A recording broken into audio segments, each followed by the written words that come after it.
Ini ada banyak followers baru yang mungkin bingung kenapa aku bisa bahasa Indonesia. Jadi di video ini aku mau menjelaskan ceritanya kenapa aku belajar bahasa Indonesia. Jadi, awalnya aku mulai belajar bahasa Indonesia di sekolah karena itu pelajaran wajib di sekolah aku dari SD kelas 1 sampai SMP kelas 9. Nah, setiap sekolah di Australia harus belajar bahasa asing, tetapi tidak semua sekolah belajar bahasa Indonesia, tetapi untunglah ada pelajaran bahasa Indonesia di sekolah aku. Nah, aku memang orang yang suka belajar bahasa asing, itu memang hobi aku.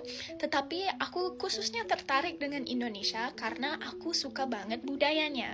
Di Aussie, cara kami belajar bahasa itu keren sih. Kalau dibandingkan cara di Indonesia, di mana kalian belajar grammar dan kosakata yang agak membosankan, kalau kami belajar bahasa lewat budaya. Misalnya, kami belajar grammar dan kosakata lewat topik seperti perayaan, makanan, tradisi, alam, dan lain-lain. Nah, karena hampir setiap tahun aku juara di kelas bahasa Indonesia, aku milih lanjut belajar sampai kelas 12. Dan waktu udah lulus SMA, aku pikir percuma kalau nggak lanjut belajar bahasa Indonesia kalau sudah selancar ini.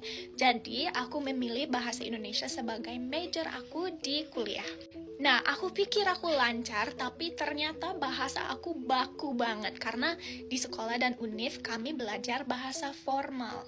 Jadi untunglah karena di kursus aku yaitu studi internasional, aku bisa exchange selama 1 tahun dan aku memilih exchange di Indonesia dan belajar di UI. Di sana aku bisa belajar banyak tentang bahasa gaul dari teman-teman aku di sana. Jadi mungkin bahasa Indonesiaku nggak sebaku dulu. Nah, juga karena pacar aku orang Indonesia dan aku banyak teman Indonesia, aku pakai bahasa Indonesia setiap hari sekarang. Dan itu kenapa mungkin logatku sedikit beda, karena aku memang pakai bahasa Indonesia setiap hari. Oh ya, aku penasaran, kalian pikir logat aku itu kayak logat di mana di Indonesia?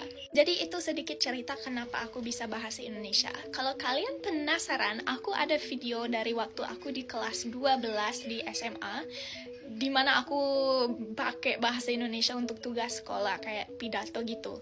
Apakah kalian mau lihat itu? Komen di bawah dan mungkin aku posting.